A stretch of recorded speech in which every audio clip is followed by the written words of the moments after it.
Welcome back to Fantasy Futures. I'm going to keep this one brief. I'm on the road and playoff starts tomorrow, so we need to get this one out as quick as possible. Groups didn't go the best. Unfortunately, Mal's kind of flopped here, and with them and Complexity losing the opening best of ones, it meant that JT got eliminated immediately, and Shui also just had a terrible event. So overall, not the greatest. However, I did swap some players around, swapping Zacian for Torji and then Frozen for Rops, and actually Rops had a really good run. So did Rain, my boosters were good. Sorry, my rolls were good, my boosters were terrible. But I got a top 50%. So it could have been a lot worse. I was just praying I would get over that 50% threshold, which I just did, which means I'm still trailing P2. He's gained an extra 2 points than me now because he had a pretty good run with the Vitality gamble. But I did increase the gap between me and Striker, so at least I'm more firmly in second, but you guys know it. The goal's number 1. So 12 points to go. We can do it. Let's dive into playoffs. Here is how I think the playoff bracket will play out. I think the FaZe side is pretty self-explanatory. Yeah, G2, they look kind of interesting a little bit, you know, beating Mals and all the rest, but Stewie is a stand-in. He'll do well in front of a crowd, but that's where FaZe does their best work. Also, Carrigan calling is just going to be completely on a different level to Nico, and I feel like in a high-pressure environment, that's also going to be a massive factor. So to me, FaZe should pretty comfy win both these games. Obviously, it's FaZe, so they can lose any game, but they can also win any game. But in terms of the 3 teams here, they're the one with the most chance to get to the grand final. The fact that we can pick them from quarters is even better. On the other side, Vitality versus Heroic, I think Vitality should be taking that 7-8 times out of 10. Heroic definitely can throw the upset, but without Dexter, I just don't know if I believe in it. I know they had a really good groups run, but the team's level is maybe not the same as what we're looking at here. So in my books, Vitality Spirit semi should be happening every day of the week. And the reason I have Vitality over Spirit, I actually think it's a 50-50 game. But my drafting into this event is going to be based on Vitality being able to get me more points at this point. So Spirit, if I go double Spirit, I get 12 points, right? 6 per player. If I go double Vitality, I'm probably sitting on more than 6 points per player at this point. And if it's a 50-50 game, I prefer to go with the team that brings me more points going into this match. Hope that makes sense. I think FaZe win the whole thing overall. Vitality is a contender, Spirit's a contender. Those are the 3 you're most likely drafting from. That's my thoughts on the bracket. I'm not going to spend too long on the picks, just very briefly on a couple of teams. I don't think Carrigan's a good choice. I don't think Broky's a good choice. I think any of these 3 is good. From Vitality, I think the only poor choice is maybe ZywOo, just because he's really expensive, didn't have the best group stage. I think Spinks is better value because he's almost, 20k less, so I would go Spinks over ZywOo. G2, Stewie actually isn't a bad pick because he's very cheap. You put new Brawl on him, bottom of the scoreboard, gets eliminated first game, you still get your 10 points there, and you hope that he just kind of goes neutral and you don't lose points from him. But I think if you're going in on G2, it's Stewie Hunter or it's Stewie Monacy. I wouldn't be touching Nico while he's calling, and Nex has not been playing well. Spirit, Sontix is only 2k more than Magix. Magix went up after the group stage, so Sontix is the obvious choice. I think him and Chopper is going to be very common. Shiro not always the best in playoffs, so probably Sontix or Donk, but Donk drafts seem crazy in this economy. You're also crazy if you pick Heroic. I think you're picking Kixon with someone if you're going to do it, but I wouldn't. I do think 9Z is cool to draft. The reason is, Buddha in particular is a really cool choice. He's 184, which is a little bit more than Stewie, so if you can afford him, and if you do get your booster and roll activated, whether that's noob or whatever, that's 10 points plus the 6 from the padding immediately out the gate, no matter his performance, even if 9Z get eliminated. So actually, Buddha is a better choice than Stewie if you can afford it. Otherwise, I'd only be going on 9Z if you're going for a podium finish, a top 3, because to me it seems very unlikely that they could get past FaZe. Even G2, I think, probably beats them. As you probably could tell from the bracket discussion, I'm going in on FaZe and Vitality. The question is, how am I going to do it? I said I don't want Carrigan, I don't want Brokey.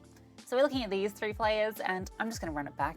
I'm going to go Rain and Robs. This worked really well for me in the group stage. I was very happy with the results from them. Robs played a lot better than Frozen as well. Also, a lot of people picking Frozen.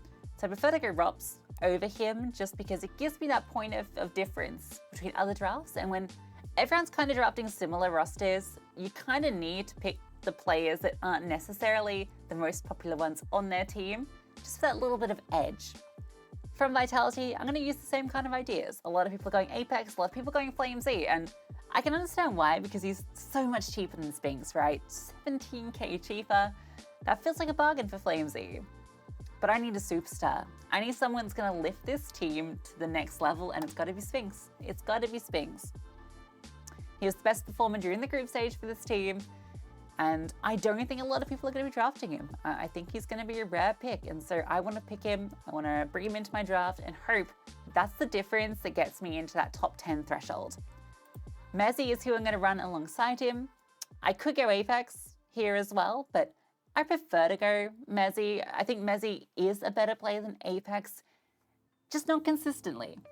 And I know the groups weren't great for Mezzy, but I know what his ceiling is.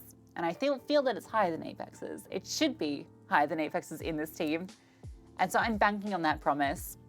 Stewie is my final pick. This is a no IGL draft, where we're throwing IGLs out the window. It's pure firepower, even if that firepower comes in the form of Stewie 2K. But we're going to do the noob role. We're going to put bottom of the scoreboard. We're going to neutralize his negativity. And our 4 riflers are going to carry us to glory. So we're running it back, See Your Space Cowboy version 2. Let me know what you think. Let me know what you've got cooked up. And don't go anywhere. We've got some bonus content coming. That's right, baby. It's ESL Impact. That's our bonus content. I'm currently working this event, or at least I will be tomorrow. So I figured, why not do a little bit of a bonus edition at the end, talking about the teams and talking about who you can draft, because there is a fantasy game live for it. So we'll get into that in a second. Let's just talk about the groups. I think in Group A, Imperial are going to be the favorites. That's the former Enigma Galaxy team, so they've won every single ESL Impact so far. I don't think they win this one, we're saying, but they should be winning their group. That said, I could see any of these 3 teams upsetting them. And hot take, I actually think Bigger Keeper are going to be slept on here. I think Bigger Keeper have a good chance of coming second in this group, maybe even beating Imperial in one of these best of ones. So I keep an eye on Bigger Keeper. In group, that's Giuliano, by the way. In Group V, Na'Vi, I don't think they lose against any of these teams. Fluxo could maybe upset them in a best of one, but I think Na'Vi on LAN should be definitely beating Lettercook and Shimmer. I think both these teams, when it comes to the LAN, Na'Vi's just going to outclass them. So my expectations would be Na'Vi versus Bigger Keeper, maybe in the semis, and then Imperial versus Fluxo, potentially on the other side. I think Na'Vi wins the whole thing. Probably Na'Vi Imperial Grand Finals, that's what it was all of last year. But I wouldn't be surprised to see a different team in that position. So it could be Fluxo, could be Bigger Keeper. I'd love for it to be FlyQuest just because it's in Dallas and that would be super cool. But Na'Vi, hands down, the favorite to win this event. So sadly, I don't really have enough time to go through all the teams and talk about the players and the picks, but instead I'll just tell you who I'm picking. So as I mentioned, I think Na'Vi are going to win the whole event. And while Lena is a very tempting price tag, I'm going to go in on the 2 kind of star riflers of the team in Hanka and Angelica. Hanka's been having a fantastic year. Her form is phenomenal. But Angelica is kind of the superstar alongside VQ, and when it comes to LAN, that's where I really expect her to perform. So that's my duo from Na'Vi. I'm not going to go Imperial though. I think everyone is going to be drafting Imperial Na'Vi, and I don't want to copy everyone. I'm going for a top 3 finish, so I'm going elsewhere. And the team that I think has the best chance to get into the finals opposite Na'Vi that's not Imperial is going to be Fluxo.